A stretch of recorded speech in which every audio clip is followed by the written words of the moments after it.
On est là pour ce soir interviewer deux grands gagnants de notre concours EDAPIX Révèle ses talents. Donc on a Ethan et puis Florian. Bonjour messieurs. Bonjour. Donc le but de ce concours, c'est très simple, c'était pour les élèves de l'EDA en cours, mais aussi les anciens élèves, de montrer justement tout l'étendue de leur talent au travers d'une série. Il y avait différentes catégories auxquelles vous avez donc répondu. On a donc aujourd'hui le gagnant du concours, Florian, et on a aussi le prix du jury, Ethan, avec en fait les séries qui sont juste derrière vous, vos propres séries, donc Obaline pour Florian et puis Tokyo 24 pour Ethan. Donc déjà merci de nous faire plaisir en venant répondre à mes questions aujourd'hui. J'en ai une première pour toi, Florian. Est-ce que tu peux nous parler un petit peu de ta série et comment est-ce que tu as construit cette idée-là pour arriver à faire plutôt aimer le jury, puisque tu as donc gagné ce concours-là? Bonjour, du coup en fait ce qui s'est passé c'était que pendant quasiment un an en fait j'avais déjà plus ou moins cette idée en tête de faire ce type de photo et en fait j'ai collaboré du coup avec donc Maison Bouchard qui est une joaillerie à Nancy, que je remercie d'ailleurs beaucoup, qui m'a prêté justement en fait leurs bijoux et qui m'ont en fait laissé vraiment l'inspiration, un peu carte blanche pour être honnête, à faire justement cette série. Moi ce que je voulais, en fait ils m'ont dit leur série s'appelle Motus et ils avaient juste en fait comment dire des photos des produits. Mais ils voulaient justement avec modèle et produit. Et du coup, moi c'était vraiment ce que je voulais en fait retranscrire. Je voulais en fait quelque chose de très éthéré, très un peu dreamy. C'était un peu le principe. Et du coup, j'ai travaillé du coup avec toute une équipe, avec coiffeuse, maquilleuse, modèle incroyable pour réussir à arriver à ce résultat. Est-ce que c'est une idée qui est venue de par le concours, ou est-ce que c'est quelque chose que tu avais déjà en tête depuis longtemps, de travailler justement cette série-là? J'avais du coup cette envie depuis un moment justement de la faire et au final quand je l'ai réalisée, c'est à ce moment-là qu'il y a eu justement le concours avec EDA. Donc le timing était vraiment parfait pour pouvoir combiner les deux tout simplement. Donc me faire un projet entre guillemets coup de cœur, plus pouvoir participer au concours en plus de ça. D'accord, on reviendra un tout petit peu sur ta série un peu plus en profondeur. Et de ton côté, Ethan, est-ce que tu peux nous parler un petit peu de ta série et comment tu en es venu du coup à avoir ce résultat-ci? Alors en fait, concernant ma série, ça fait partie d'une envie soudaine de confronter des limites, que ce soit humainement que j'avais avec tout ce qui va être les grandes villes, le fait d'être tout seul, et aussi des limites que je m'étais fixées en photographie, c'est-à-dire les difficultés à confronter le regard d'un modèle, à aller chercher des choses qui ne sont pas forcément dans un cadre prévu. Et en fait, c'est un peu le début de ce que je fais aujourd'hui. Je suis parti au Japon sur un coup de tête, après avoir fait ma première expo, que je considérais comme un chapitre terminé de ce que je faisais en photo. Je suis parti au Japon et je me suis dit là, je vais briser toutes les barrières, je vais me mettre dans une grande ville qui me stresse, je vais me retrouver tout seul, je vais aller faire que de la photo de rue complètement seul face aux gens. Et je passais 3 semaines comme ça, complètement seul, à être complètement jetlagué, donc à pouvoir faire des photos de 6h du matin jusqu'à 6h du matin le lendemain, quoi. Et du coup, c'est ça qui a permis de faire donc la série Tokyo 24, qui est un petit résumé de tout ce qui a été fait pendant ce voyage. Et c'est vraiment une série qui représente en fait 24 heures de vie à Tokyo, avec les salariés qui commencent le matin, qui rentrent le soir, et une fois qu'ils sont couchés, là c'est un autre Tokyo qui prend vie, quoi.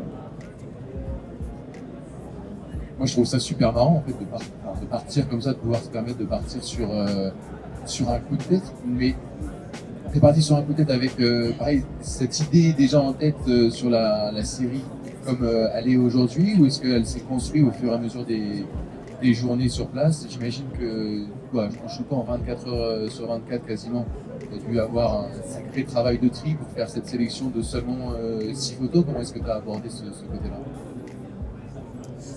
En fait, quand je suis parti au Japon, j'avais vraiment pour idée de vivre la ville de Tokyo. Je suis vraiment resté en fait 3 semaines dans Tokyo, au même endroit. Pratiquement, je suis resté quasiment qu'à Shinjuku, qui est le quartier très animé de Tokyo la nuit. Et en fait, quand je suis parti, je me suis vraiment dit que j'allais vivre Tokyo, ressentir Tokyo et prendre en fait ce que je ressens sur le moment.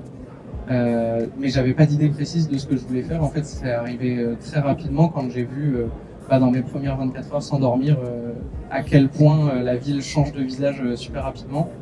Donc là, les photos que vous voyez, c'est le début de mon voyage. En fait, elles ont été faites très rapidement. Et une fois que j'avais donc réussi à avoir ces photos qui représentent vraiment les 24 heures que j'ai pu passer à Tokyo dans les premiers jours, le voyage a un petit peu changé d'horizon et j'ai commencé à faire du flou et vraiment à illustrer plus ce que je ressentais. Donc ça, c'est vraiment l'arrivée à Tokyo concrète, brute et un peu plus documentaire, on va dire. Messieurs, en fait, on parle de photos, on est aujourd'hui au salon de la photo, on peut voir de belles photos aussi sur la grande exposition en haut. Est-ce que ça vous donne d'autres idées, d'autres projets, d'autres expositions? Est-ce que c'est votre première exposition aussi dans le cadre aujourd'hui du concours EDAPIX? Est-ce que vous avez déjà fait d'autres expositions dans votre vie auparavant? Je pense par toi. J'ai déjà fait une autre exposition, mais j'ai déjà fait dans 2 expositions. Mais là, c'est vraiment, on va dire, l'une des plus grosses au final que j'ai faites ici avec le salon de la photo. Après, c'est vrai que pour être tout à fait honnête, il y a des photos qui sont incroyables ici, enfin au salon de la photo en tout cas. Ça me permet de voir d'autres façons de voir les choses, littéralement, en mode comment est-ce qu'ils ont travaillé avec le modèle, quel type peut-être de styling ou des choses comme ça. Et en tout cas, ouais, c'est intéressant. Peut-être à s'inspirer et à voir ce que ça donnera par la suite, quoi. Pour moi, comme je disais, avant le départ à Tokyo, j'ai fait ma toute première exposition. Il y avait une douzaine de photos, je crois, qui étaient exposées, donc c'était un lieu qui était assez conséquent. J'ai tout fait moi-même, tout financé, tout imprimé moi-même de mon côté, encadré et tout ça. Donc ça, c'est une super expérience. Bon, ça, faut sortir de l'argent de la poche, mais je conseille de le faire quand même parce que ça permet de se rendre compte du travail que c'est. Et en vrai, ça donne envie de le faire. C'est la concrétisation vraiment du... Ouais, c'est la fin d'un projet. photo. Ouais, c'est ça. C'est une des dernières pages qu'on peut... C'est une des dernières pages de fin en gros d'un projet photo, je trouve. Ou alors le début d'un projet photo, ça peut aussi être ça. Un projet plus long, un projet qui va prendre plus d'ampleur. Et après, j'ai eu pas mal d'occasions d'être exposé. Donc là, c'était pas moi qui gérais. Et je trouve que c'est un petit peu plus frustrant que de pouvoir faire sa propre exposition avec une ligne vraiment narrative. Et aujourd'hui, du coup, au salon de la photo avec Eda, ça m'a quand même permis de faire ma ligne, vraiment mon histoire à travers ma série, qui vraiment se transmet en fait dans l'ordre de la sélection des photos. Donc ça, c'est vraiment quelque chose qui est chouette. Et pour une fois, le fait de ne pas avoir eu à maîtriser mes photos était assez plaisant dans le sens où je suis arrivé, je l'ai découvert. Et c'est assez plaisant. C'est une bonne découverte. Ouais, c'est une bonne découverte. C'est tout un travail aussi, une fois que la photo est finalisée, de réfléchir finalement à comment l'exposer, agencer les photos, quelle impression faire. Donc toi aussi, tu as eu ce côté un petit peu découverte de ta série imprimée, en fait, très clairement. Qu'est-ce que t'en penses une fois que tu la vois comme ça en réel, ou est-ce que tu l'avais déjà imprimée de ton côté chez toi? J'avoue, en fait, j'étais vraiment curieux de voir qu'est-ce que ça allait être imprimé. Donc, je voulais me laisser un petit peu la surprise en fait en arrivant au salon de la photo. Et c'est vrai que le sentiment, honnêtement, d'avoir un physique dessus, au lieu de juste voir en fait à l'écran, c'est vraiment quelque chose de très très satisfaisant de les voir en vrai, quoi, littéralement. Donc, c'est vraiment exactement. Moi, je me permets. On va revenir un petit peu à la base de votre passion qu'est la photo. Comment ça vous est venu? Pourquoi est-ce que vous faites de la photo aujourd'hui? À toute base, en fait, j'étais dans la restauration, restauration gastro, chose qui n'a rien à voir. Et je me suis rendu compte que c'était pas forcément ce que je voulais faire toute ma vie par la suite. Donc j'ai cherché un autre médium, dans autre chose en fait, qu'est-ce qui pourrait me plaire. J'ai toujours aimé justement faire dessiner, faire des portraits, des choses comme ça. Mais j'avais pas forcément l'envie, honnêtement, de plonger vraiment dedans. Et en fait, j'ai cherché justement un autre médium auquel je pouvais m'exprimer et qui serait assez similaire au dessin. Et c'est là où j'ai découvert la photo et en fait, je suis tombé amoureux de ça. Enfin, c'est vraiment devenu une grosse passion. Et petit à petit, j'ai commencé à regarder, à m'intéresser, à vouloir m'améliorer. Et c'est là où du coup, j'ai découvert EDA et depuis, on continue le chemin. Ça, en combien de temps, quand est-ce que tu as commencé à pratiquer de la photo de manière un peu plus sérieuse? Je dirais que c'est à peu près, il y a 6 ans à peu près. Ok, donc depuis 2019, c'est ça? Ouais, je crois que c'est plus ou moins ça, ouais, c'est ça. D'accord. Pour rappeler la question, Edan, comment est-ce que toi tu t'es lancé dans la photo? Pourquoi est-ce que tu fais de la photo aujourd'hui? Alors moi c'est vraiment parti plus d'une frustration un peu. À la base en fait je suis dysgraphique, donc c'est-à-dire que j'ai beaucoup de mal à tenir un stylo, un pinceau ou quoi que ce soit. Et j'ai toujours voulu dessiner, et donc forcément c'est un petit peu plus compliqué quand on a du mal à tenir le crayon. Et en fait je suis rapidement passé à l'image plus animée et figée. Je fais du cinéma, j'ai fait un lycée spécialisé dans le cinéma pendant 3 ans. Et quand je me suis rendu compte que le cinéma, effectivement, c'était un milieu qui était difficile d'accès, qui demandait beaucoup de rigueur et qui demande aussi un investissement profond, j'ai eu un peu de mal à y aller parce que j'étais fatigué, j'avais du mal à me faire confiance, j'avais besoin de prendre du temps.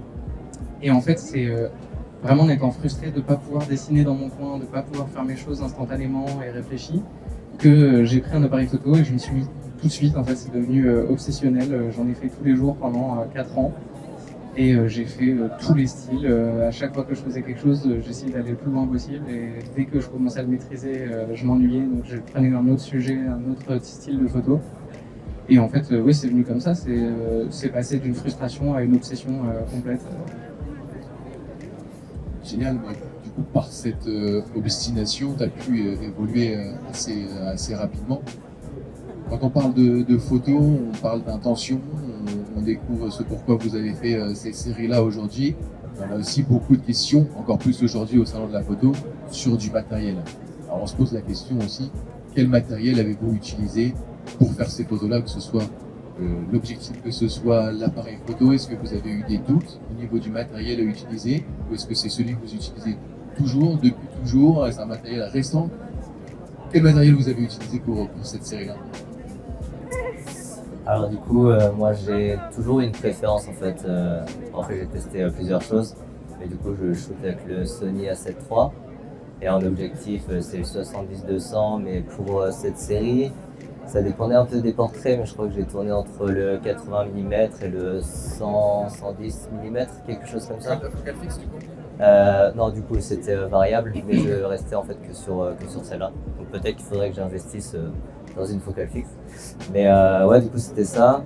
Et ensuite niveau des flashs, je crois que c'était du Multi-Blitz, donc c'est une vieille marque qui se fait plus d'ailleurs, mais Multi-Blitz 200 et 400 je crois.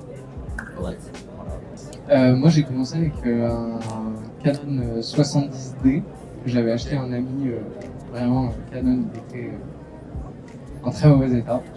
Et c'est un super bon boîtier pour commencer. Il est super bien pour commencer. Et je l'ai utilisé, je pense, pendant 1 an jusqu'à mes premiers shootings payés. Et à un moment, je me suis retrouvé très frustré en fait par la montée en ISO et du coup la perte de résolution. Parce que à ce moment-là, je faisais beaucoup de photos de nuit. Et en fait, c'est comme ça que je suis passé chez Fujifilm du coup avec le X-T5. Qui m'a pas lâché depuis, avec quasiment toute la gamme X de chez Fuji. Et en fait, c'est vraiment un boîtier qui m'a permis de faire des shootings professionnels. Il a un super capteur, il a une montée en ISO qui est hyper intéressante, un grain qui est vraiment utilisable. C'est pas du bruit, c'est du grain, et c'est vraiment des points forts de la marque. Et surtout, pour un boîtier qui va aussi loin techniquement, il est pas si cher que ça. C'est un investissement qui peut se faire facilement, plus simplement que Coco Poitiers. Et en fait, il peut hyper rapidement passer de un appareil professionnel à utiliser sur un shooting, sur de la photo de plateau, à, comme pour cette série, un appareil pour faire de la photo de rue, ultra minimaliste, presque qui se remarque pas, quoi. Toutes ces photos qu'on voit ici sont faites avec la même optique, c'est ça?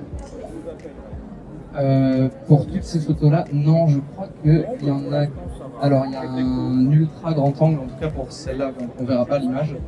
Et après, ça va être du 35 mm pour ces deux-là et celle d'en bas. Et après, là, ça va être des zooms. C'est plus je crois que c'est un 1680 f4 qui est aussi très très bien. C'est le kit de base XT5 et il est super. On voit sur vos deux séries qu'il y a un post-traitement complètement différent. Quelle est votre manière d'aborder justement la retouche, le développement d'une photo? Pour le coup, je pense que ça dépend vraiment du sujet, de qu'est-ce qu'on photographie. Par exemple, pour cette série, en fait, je voulais vraiment que la modèle ait quand même de la texture de peau, mais qu'on parte quasiment en fait sur quelque chose un petit peu de porcelaine, quelque chose qui soit, comme j'avais dit, au final le thème c'était un peu éthéré, un peu onirique, dreamy, tout ça. Donc là je suis parti sur un traitement de peau en vrai assez lourd pour être tout à fait honnête. Donc Lightroom, colorimétrie, etc. Et après Photoshop avec Dodge and Burn, séparation de fréquences, etc. Mais en essayant quand même de garder un maximum la peau, mais quand même au final elle a une peau. Naturellement on n'a pas une peau comme ça qui brille un peu. Voilà, mais c'était vraiment l'effet recherché. Pour moi, la retouche, c'est un peu une histoire d'amour. En fait, je vois toujours mes photos pour la retouche. Je sais très bien ce que je vais faire. C'est encore plus intéressant avec les photos que je fais aujourd'hui. À l'époque, je faisais encore pas mal de noir et blanc, donc il y avait vraiment quand même quelque chose où je voulais soit quelque chose de très très contrasté comme ça, avec vraiment une opposition du blanc et du noir. Ou alors des choses plus comme en haut où on va venir un petit peu casser les noirs pour qu'ils soient vraiment plus sur un gris quand même très foncé, mais que ce soit plus du noir complet. Et pareil sur les blancs, qui crée un ensemble un petit peu plus homogène entre guillemets. Et après sur les photos en couleur, sur celle-là en fait c'est vraiment de venir chercher une couleur qui vraiment me plaît absolument. Donc ça peut être par exemple sur cette image, la photo aurait pu être complètement blanche et les lumières du métro complètement blanches. Je serais quand même venu chercher un jaune de cette couleur pour refaire sentir le marron des piliers. Ouais, vraiment. Si je sais que je veux ça, je le fais. Et c'est uniquement sur Lightroom. Je fais pas du tout de Photoshop. S'il y a quelque chose que normalement je suis pas censé faire sur Lightroom, je le fais quand même. Je trouve une solution. Parce que pour moi, c'est un truc qui se rapproche plus de la peinture en fait, de la photo. Donc la meilleure solution pour moi de faire quelque chose qui se rapproche de la peinture, c'est d'aller jouer sur Lightroom en fait. On peut pas tricher. On peut le tricher, mais il faut vraiment le faire quoi. Faut aller le chercher, il faut utiliser le pinceau. J'utilise beaucoup de masques, mais pas tant de masques en IA. En fait, je vais vraiment peindre ma photo. Et sur les photos que je fais aujourd'hui, il y a vraiment quelque chose de... vous irez voir sur mon Instagram si jamais, mais c'est vraiment quelque chose de... Tout est flou. Et du coup, c'est uniquement de la texture et de la couleur qu'on va venir chercher. Donc je vais encore enlever mes textures dans mon Lightroom. Et en fait, pour vraiment faire ressortir mes couleurs, que ce soit ça qui va venir attirer le regard. C'est ce que tu me disais un petit peu en off, c'est que cette série, c'est un peu la dernière que tu as fait dans ce style-là. Aujourd'hui, tu te différencies complètement. Est-ce que tu as quand même un petit peu de nostalgie quand tu vois cette série-là? Ça te redonne envie de faire pas une série de temps en temps qui s'en rapproche, ou aujourd'hui tu es content qu'elle soit une réussite et tu es content d'être passé à autre chose? C'est un peu compliqué parce que j'aime beaucoup ces photos et j'aime beaucoup les photos nettes que je peux faire ou que j'ai pu faire. Je suis toujours content, c'est dans des cadres souvent qui sont très agréables et du coup forcément il y a un petit attachement. Mais c'est vrai que là, sur la ligne que j'ai pris, en tout cas pour mes photos maintenant, c'est vraiment comme un peintre qui va trouver son style et qui va faire plus que ça. Et s'il fait pas ça, c'est frustrant. En fait, là, au stade où j'en suis aujourd'hui, si je fais une photo nette, je trouve qu'elle est nulle. Je suis obligé de faire une photo floue et si elle est pas floue, il manque quelque chose en fait. Elle a plus du tout le même impact sur moi, elle a plus du tout la même importance. Je sais pas ce que vous en pensez, mais moi je trouve ça super intéressant d'avoir ce point de vue-là, parce que c'est un petit peu la bagarre souvent à la recherche de la netteté, avoir de la netteté partout. C'est un petit peu ce que font nos téléphones aussi, d'avoir trop de netteté, rajouter de la netteté aussi sur l'iPhone quand il y en a déjà, mais qu'on en veut encore un peu plus. J'ai une question, messieurs, quel est votre rêve en tant que photographe? S'il y en a un, ou est-ce que vous vous laissez plutôt guider, ou vous regardez là où est-ce que tout cela vous mène? Est-ce que vous avez un rêve de photographe?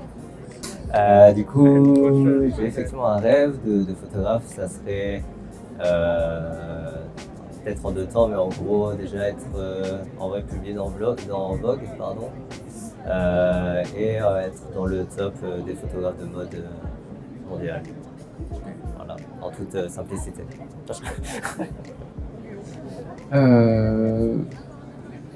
Moi, ce serait plus en fait de juste pouvoir faire de mes photos des œuvres à part entière. En fait, c'est des photos qui sont numériques et vu que, comme je disais, c'est plus quelque chose qui se rapproche de la peinture en termes de texture, le fait de ne pas pouvoir le mettre sur un papier et sur un mur, c'est extrêmement frustrant. Et en fait, pour moi, mon objectif à long terme, ça va être vraiment de venir toujours imprimer ces photos, toujours trouver une solution pour les exposer, qu'elles soient quelque part, qu'elles soient sur un mur, et aussi dans un livre. Enfin, moi, je suis un grand fan des livres photos, je travaille sur un livre photo, et effectivement, le grand rêve, c'est de pouvoir faire plus que ça, quoi, de plus avoir à faire de compromis sur des shootings payés et de vraiment pouvoir laisser la créativité aller jusqu'au bout. Ça se rapproche un peu plus d'une démarche d'auteur aujourd'hui. Quel statut tu as en tant que photographe? Pour le moment, je suis encore en auto-entreprise, parce que forcément, j'ai commencé en faisant des shootings, des reportages, des choses comme ça. J'ai pas la nécessité tout de suite maintenant de passer en artiste-auteur, mais bien sûr, dès que le livre sera prêt, il va falloir faire le changement assez rapidement, parce que je trouve qu'effectivement, même le terme auto-entrepreneur correspond pas du tout à la démarche que j'ai, ou même si je vais faire un shooting pour une raison commerciale, je suis pas un entrepreneur, c'est qu'il y a une raison pour moi de le faire, que ce soit humaine avec la personne que je vais aider, ou que ce soit purement personnel et artistiquement. Est-ce qu'aujourd'hui, l'un comme l'autre, vous vivez de la photographie? Ça dépend des moments, mais de façon générale, je suis plutôt ok.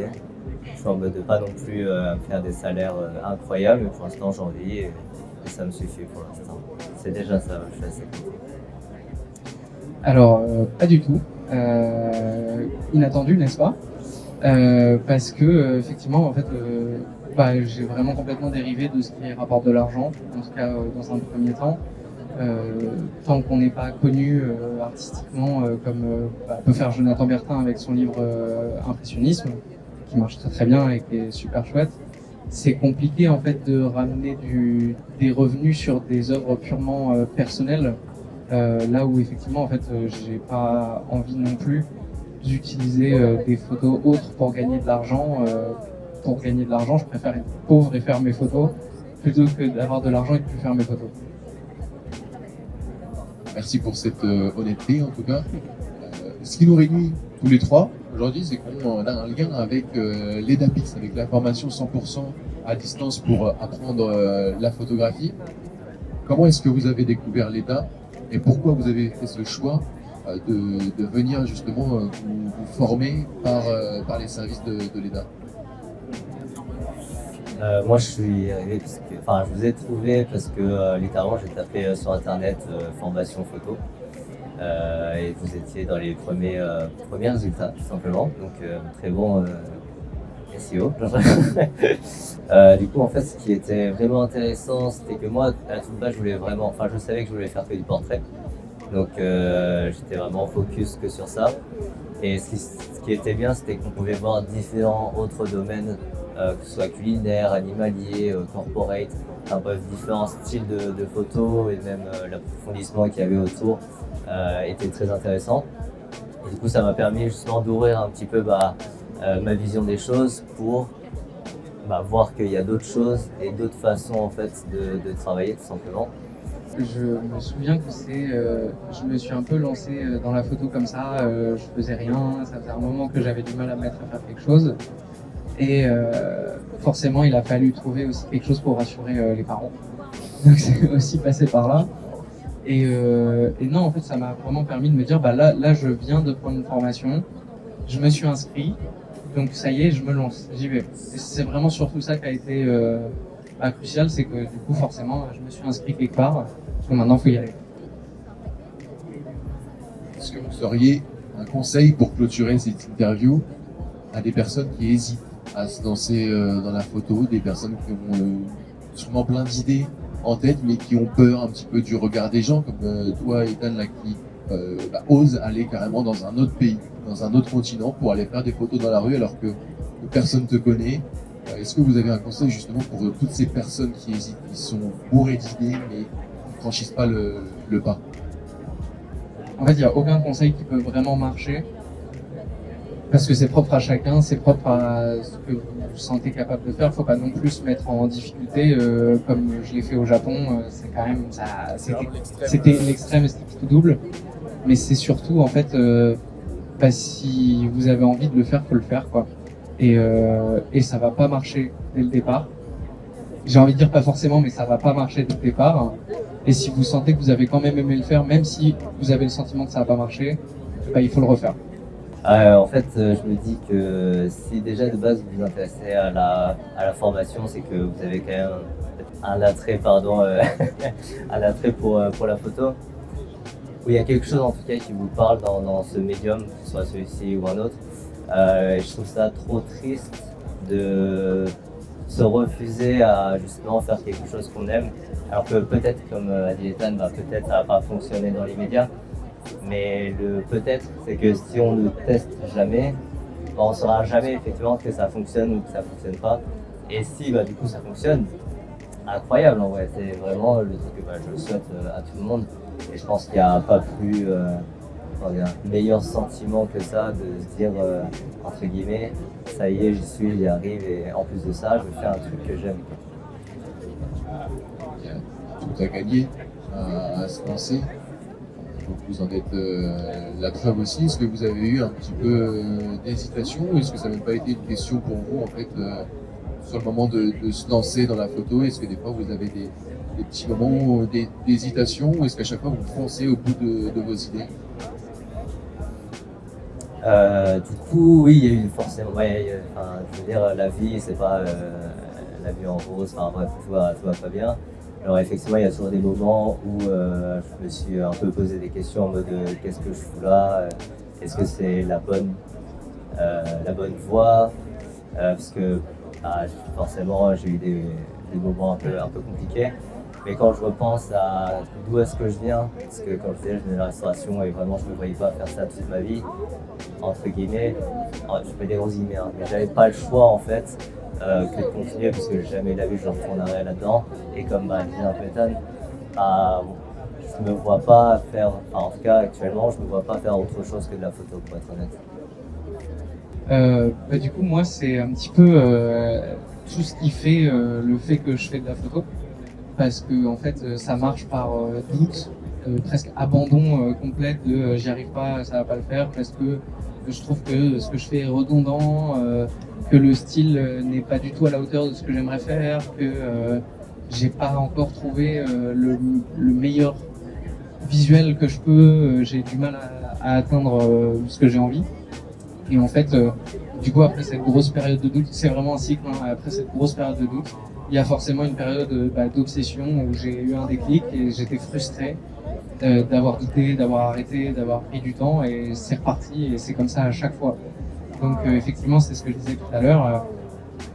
À chaque fois, je sais que je prends du plaisir à prendre les photos, donc je vais retourner faire les photos.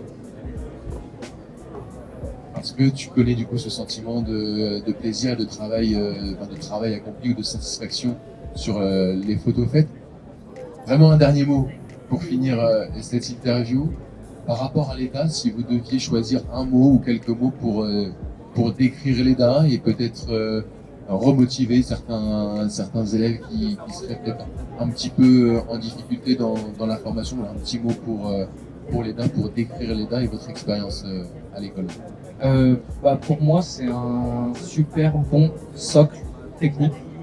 Ça permet vraiment de prendre confiance sur des bases solides pour pouvoir avancer derrière. Après, c'est comme toute école, c'est qu'est-ce que vous allez en faire. Maintenant, vous allez forcément en faire quelque chose parce que c'est un bon socle, comme je disais.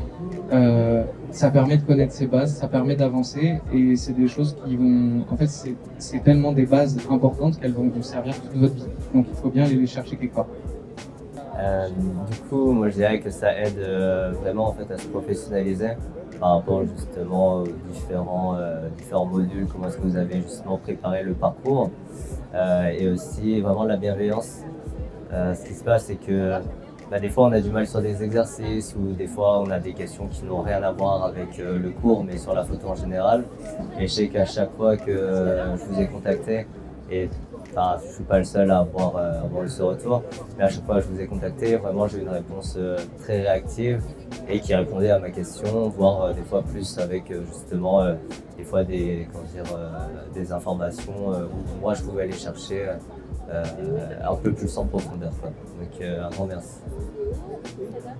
Le dernier mot pour ma part, félicitations pour cette réussite et ces très belles séries qui sont à la fois vraiment différentes, mais on a pu avoir aussi votre point de vue, savoir comment vous avez construit cette série-là et quel photographe vous êtes. Donc merci à vous et puis on a hâte de découvrir vos prochaines séries, vos prochaines photos ou votre prochain livre. Du coup, merci messieurs. Merci beaucoup, merci à toi.